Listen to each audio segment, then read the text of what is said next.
نا امید ہونا اصل میں اپنے مستقبل سے نا امید ہونا ہے. تو جب آپ اللہ سے پر امید رہتے ہو, ہوپ فل رہتے ہو, تو پھر وہ دن خیر سے گزر جاتے ہیں. کیا بات. وسیم بھائی, اگر ہم دنیا پہ نظر دوڑائیں, ایسے ایسے غم ہیں نا, یعنی لوگوں کی جب سٹوریز سنتے ہیں اور اوور آل ورلڈ میں دیکھ لیں آپ, اور جو ہسٹری میں پاسٹ میں ہوا ہے, مطلب ایسے ایسے غم آپ کو نظر آئیں گے نا کہ انسان رو پڑتا ہے کہ یار واقعی دنیا میں بڑا غم ہے. لیکن اگر ہم یہیں پہ رک جائیں نا کہ بس دنیا میں بڑا غم ہے, زندگی بہت مشکل ہے, تو پھر تو ہوپ لیسنس ہے, پھر تو جو ہے نا وہ ایک ڈارکنیس ہے, ایک اندھیرا ہے. دیٹس وائی آئی سے ٹو پیپل کہ دیکھو جو ایتھیزم ہے وہ یہیں پہ رک جاتا ہے. وہ کہتا ہے کہ بس we are all here and we are doomed, اور بس ٹھیک ہے, سفرنگ بھی ہے, کیوس بھی ہے, ڈارکنیس بھی ہے, اب کیا کر سکتے ہیں. بٹ جب تک اسلام ہمارے پاس ہے نا وسیم بھائی, دیکھیں اللہ سبحانہ و تعالیٰ نے پہلے ہی ہمیں بتا دیا, جیسے آپ نے کہا نا ایکسیپٹنس, اللہ نے ہمیں ایکسیپٹنس دلائی ہے کہ دیکھو اس کو ایکسیپٹ کرو کہ یہ دنیا ایک مشکل کی جگہ ہوگی, یہاں تمہیں مشقت کرنی ہوگی, اسٹرگل کرنی ہوگی, وی ول ٹیسٹ یو, ہم دیکھیں گے تم میں سے کون ایمان والا ہے. کبھی بھوک سے, کبھی خوف سے, کبھی خوف کا انفیکٹ ذکر ہے کہ خوف سے ٹیسٹ کریں گے. آئی تھنک انگزائٹی میں خوف کا ایلیمنٹ کافی جو ہے وہ حاوی ہوتا ہے. پھر لاس آف لائف سے تمہیں ٹیسٹ کریں گے, لاس آف فروٹ سے تمہیں ٹیسٹ کریں گے, لیکن وبشر الصابرین. اور دیکھیں اللہ نے پورا طریقہ بتایا کہ دیکھو نا امید نہیں ہونا ہے. اگر یہ پرابلمز آ جاتے ہیں تو پھر اللہ طریقہ بھی بتا رہا ہے کہ تم نے ہوپ کیسے پکڑنا ہے. جیسے آپ نے کہا کہ نماز ہے, پھر صبر ہے, تو how amazing is the philosophy of our religion. بالکل سبحان اللہ. اور جو ایتھیسٹ سے جو نہ ماننے والا ہے, وہ میں اس کو یہی بولوں گا کہ وہ بیچارہ اللہ کی نعمتیں بھی استعمال کرتا ہے اور اللہ کو مانتا بھی نہیں ہے. سبحان, ٹھیک ہے نا. تو تحقیق جو ہے نا وہ آپ کو بعد میں وہاں پہ پہنچائے گی جہاں تسلیم پہنچائے گی آپ کو پہلے. تو جو سرنڈر کرنا ہے نا, یہی سب کچھ ہم نے کرنا ہے. ایک آڈیو میں وہ بیان کر رہے تھے حضرت, تو انہوں نے کہا کہ پورا سرنڈر کرنا ہے. تو جواب آیا کہ حضرت اتنی کمزور صلاحیتوں کے ساتھ پورا سرنڈر کیسے کروں؟ تو انہوں نے کہا کہ تم پورا سرنڈر کرو, تمہاری صلاحیتیں بھی پوری ہو جائیں گی. سبحان اللہ. تو یہ ہے کہ جب آپ پورا سرنڈر کرتے ہو نا, یہ جو اپنی کارسازی نکالو گے تو کارساز کی کارسازی سمجھ آئے گی نا. تو یہ جو اللہ ہے نا, یہ ہمارے ارادوں کو توڑتا ہے, اور نہیں آتی کوئی پریشانی اس وقت تک جب تک وہ بڑی پریشانی کو ٹالنے نہ آئی ہو. وہ ایک واقعہ سناتے تھے کہ ایک بندہ ایک اللہ والے کے پاس جاتا ہے اور کہتا ہے کہ میرا مکان نہیں بک رہا, تو دعا کریں. انہوں نے کہا کہ نہیں تمہارا مکان نہیں بکے گا, جاؤ. تو وہ بڑا پریشان ہوتا ہے, پھر دوبارہ جاتا ہے, کہتے ہیں کہ آپ دعا کریں. کہتے چلو میں دعا کر دیتا ہوں. وہ مکان بک جاتا ہے. تو وہ اس اللہ والے کے پاس جاتا ہے اور اس سے پوچھتا ہے کہ آپ جب میں پہلی دفعہ آیا تو آپ نے کہا کہ مکان نہیں بکے گا, صحیح, اور جب دوسری دفعہ آیا تو آپ نے کہا کہ بک جائے گا. تو کہتے ہیں کہ پہلی دفعہ جب تم آئے تھے تمہارا ماتھا روشن لگ رہا تھا, صحیح, تمہارے ماتھے پہ خوش قسمتی کے آثار تھے.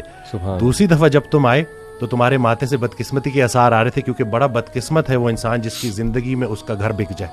تو جو چیز تم اپنے لیے پسند کر رہے ہو, جس چیز پہ تم جشن منا رہے ہو, وہ اصل میں تمہارے استغفر اللہ کا مقام ہے, جس کو تم الحمدللہ کہہ رہے ہو. صحیح. انسان جو ہے نا وہ جلد باز ہے.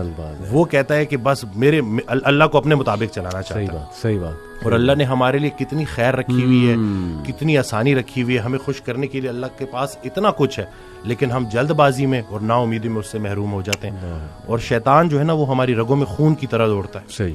تو اس کا طریقہ واردات ہے ہی یہ وسوسہ دینا. وسوسہ جو ہے نا وہ ایمان کی نفی ہے, اور یقین جو ہے نا وہ وسوسے کو نفی کرتا ہے. کیا بات. تو ہم نے یقین کو پختہ کرنا ہے. یقین نور ہے, شک اندھیرا ہے. تو اسی طرح سے یہ وسوسے کے اوپر سوال کیا گیا, تو حضرت کہتے ہیں کہ میرا اللہ پہ یقین بے گماں ہے جو علم بن گیا. تم بھی وہ یقین پیدا کر لو, تمہیں بھی علم مل جائے گا. زبردست. تو یہ جو شک ہے نا, وسوسہ, یہ آج کل بڑا کامن ہے کہ یہ لوگ اسی وجہ سے نا اندھیروں میں ہے. جی جی, تو شک کی وجہ سے. بالکل. اچھا, یہ آپ نے جو بات کی نا کہ انسان جلد باز ہے, اس میں مجھے قرآن کی ایک آیت بھی یاد ہے. اللہ سبحانہ و تعالیٰ نے انسان کی نیچر بتائی ہے. سورہ معارج میں اللہ سبحانہ و تعالیٰ کہتے ہیں کہ بے شک ہم نے انسان کو نگرڈلی اور اینکشیس پیدا کیا. بالکل. جلد باز ہے. جب خیر آتی ہے تو آپے سے باہر ہو جاتا ہے, اور جب کوئی ڈیفیکلٹی آتی ہے تب پینک ہو جاتا ہے. الا المصلین ایکسیپٹ دوز ہو آفر الصلاۃ. یعنی اللہ نے سلوشن بھی ساتھ بتا دیا کہ نہیں, نماز تمہاری ان چیزوں کو چیک کرے گی, سجدہ کرو اللہ کے آگے. اور وہی آپ کی علی بات ہے کہ یقین. اور میں تو سمجھتا ہوں وسیم بھائی کہ ہماری زندگی میں جتنے بھی مسائل آتے ہیں نا, وہ اللہ کی ذات پہ یقین دلانے کے لیے تو آتے ہیں کہ دیکھیں ہمارے ہاتھ میں تو ہے ہی کچھ نہیں. انسان پہ کبھی کبھی ایسا کوئی پرابلم آ جاتا ہے اس نے ایکسپیکٹ بھی نہیں کیا ہوتا.